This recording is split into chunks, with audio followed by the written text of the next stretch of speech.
are these people? Was an interesting one, and I didn't really want to. I originally was going to bring it as one of the long stories to read. I said, you know what? Nobody cares. Nobody cares. Nobody cares. All right. How the most unpopular U.S. president got reelected, and it's looking at the data. Now, I thought that there was some interesting information here, but I did not think it was worthy of going through and spending post-mortem on the Democratic Party because I really just don't give a shit. But if you care, look at this graph. Look at all these graphs that basically showed that their tone deafness, which we knew, all right, Biden failed and Kamala promising more of the same. And just look at the top bullets. Polling data was listen to the left and anti-war movement, and Harris said no. We knew that, right? What happened when she tried to win without the left and the anti-war movement was she got crushed. All right. And this was a misleading graph from the New York Times, and he debunks this image. All right. And then Democrats know they've got a policy problem, and their plan is to do nothing. They don't give a shit. Right. So was this written in 2016? It might as well have been. But it just, again, it was written last week, and Stephen Semler over at Polygraph does good work. So I really enjoy his work, and I thought everyone should take a look if they're interested. And it seems that people still are interested in looking at this stuff. So I don't want to really read it on the show, but I'll show it to you. I also wanted to shout out our friend Eva Bartlett, another Indie Media Award honoree. She wrote a bone-chilling article, I would say, and this has horrific scenes in it. I don't want to show them, but I just wanted to direct everyone to it and let everyone know they should read this. Under the new freedom-bringing, diverse Syrian quote-unquote government, minorities are being hunted down, tortured, and killed. And she's got receipts in here. And it's horrible. Yep. This is published in the Orinoco Tribune. I know that it was also published for RT. Shout out to Eva for publishing this, because few people are talking about what HTS is doing to the people that are not friendly to that, or that they're not friendly to. And what we're starting to see is what happened at the beginning of Ukraine. People getting duct taped to telephone poles and stuff with their pants down. Yep. Awful. Like, disgusting. And she's got that in there. This is indeed a disturbing universe. It is. Now, you sent me this earlier in the week. Eva. I believe. Yes, that is Eva. Whitney Webb, we all know who she is, Queen Whitney. She noticed something that Pete Hegseth said with the helicopter crash that happened this week, that they were working on a continuity of government training mission. Huh, that's weird.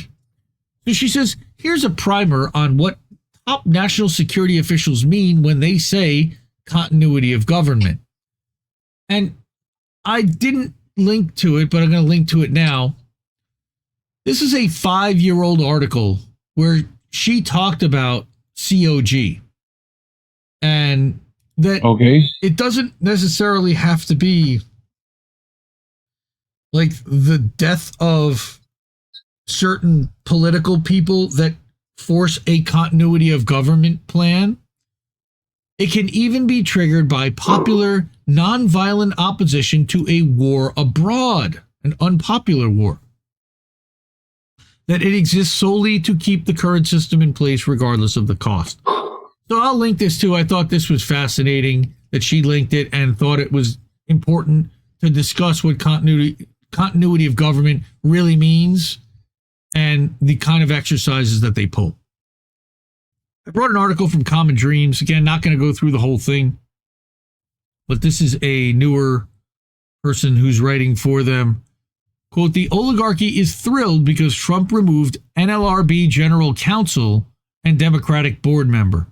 All right. Jennifer Abruzzo. So the NLRB did do some somewhat decent things, as did Lena Khan over at the FTC in stopping certain mergers from happening. And I just thought it interesting. Again, read more about it. They've got TDS over there for sure.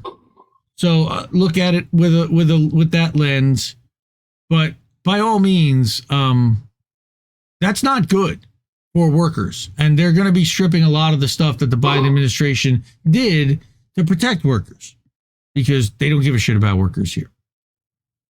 And I haven't really heard anybody talk about this either. Portland, Oregon, Providence Health Services healthcare workers are entering the third week of the nation's largest nurses' strike in Oregon history. Not nation, but Oregon.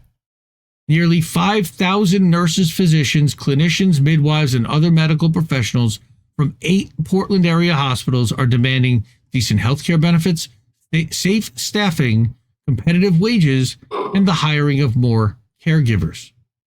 Yeah, APNW, let's go. Yeah, that's right. Providence pays some of the lowest wages, and its workers have among the worst healthcare benefits in the region. When sick, nurses are forced to use their vacation days, stay home without pay, or come to work sick because Providence doesn't provide sick time. This is a union. Of nurses. Of nurses, right. Who are around sick people all the time. Yeah, you're going to get sick. Yeah. Surveys conducted by Oregon Nurses Association showed that more than 90% of patients reported a negative experience with Providence, while 92% support union nurses and doctors striking to improve care. Not surprising. Right, so check that one out. My Gen X girl conversation, which was awesome. I had a great time talking with her. I look forward to doing it again soon. She was a natural. She talked a little bit about Ukraine and how the propaganda that was coming out of Ukraine with regards to the SMO kind of piqued her interest into writing and doing some reporting and questioning the narratives. And it brought her around. And then October 7th happened, and she's been focused on the APAC tracker, and she makes excellent visuals. So by all means, watch this, listen to this, and go follow at Gen X Girl 1994 on Twitter, as well as here on coming to a Substack near you. Though she doesn't publish here much anymore, it seems. You know what's also frustrating is how we're demonetized on YouTube. So if you're able to, we would really appreciate some support for our network, for INN. Sean has been helping a tremendous amount, huge. Okay, and as well as others, but really we're trying to get to $2,000 to cover our annual expenses, so then we can do some fun stuff. They just announced the tickets for Third Eye Carnival in just outside Nashville. It's going to be in Portland, Tennessee, and Jesse Jett has been invited to perform. That's April 4th, 5th, and 6th. The tickets are $90 a piece. You can get it at THIRD, Third Eye Carnival, EYE Carnival.com. Steve Poikinen and Ryan from The Last American Vagabond are hosting it. There's going to be bands. There's going to be podcasts. There's going to be cool other stuff happening as well. Anna Mayers went to the last Third Eye Carnival in Pueblo, Colorado, and could not stop raving about the ability to meet people in person and have one-on-one engagement with the people and take it from online to offline in an environment where everybody's cool.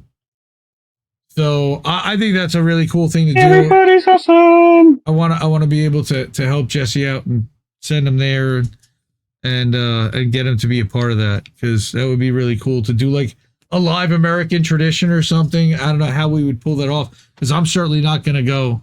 I got a family and kids, and although my wife did talk about like going to Nashville with my daughters, embarrassingly enough, they're still Swifties, but they're on their way out. Thankfully, they're on their way out. Stuff like that is why we get demonetized, why we get suppressed in the algorithm. So please like and share if you're able to, and if you're able to support with some Cash App or Ko-fi like our friend Fred Edward just did. All right. Cash App is $, Indie News Network. We got ko-fi.com/Indie News Network and paypal.me. Goes to the same place. Then we got INNnewsletter.com, where we publish a newsletter just about every day of the week. We do 2 on Friday, a daily and a weekly. that summarizes everything that happens at the network, all the live streams, all the articles. There's our wall of fame.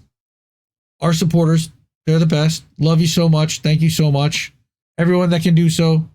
Cash App, Ko-fi, PayPal, and Substack are the ways to do it. They take the least amount of fees. And I'd rather not give the platforms the kind of, like, YouTube takes 30%.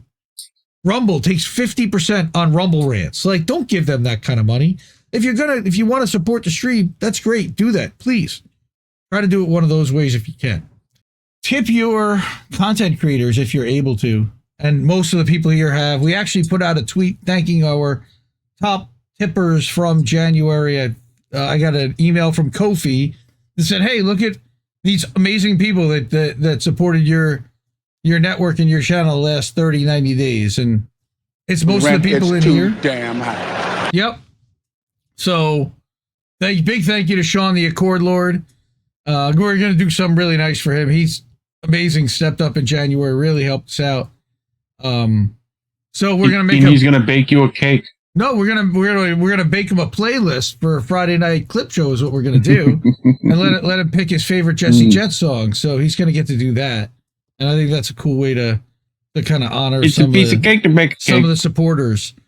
And then Natalie Williams was here before. She was on that list from Cash App, as was Anna Mayer. So thank you to everyone, really. If you want to be on that board, that's how you do it. Cash App, Ko-fi, PayPal, Substack at innnewsletter.com. And those are ways to support with a little bit of a contribution, monthly or one time if you're able.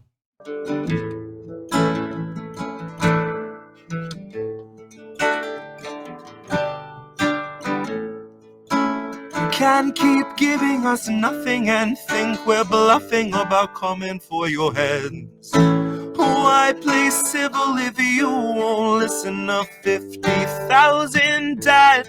And now we know our mission, we form a militia, make Congress a prison. No, why play civil when all these dead won't make you listen? What's more American than slaying your oppressors?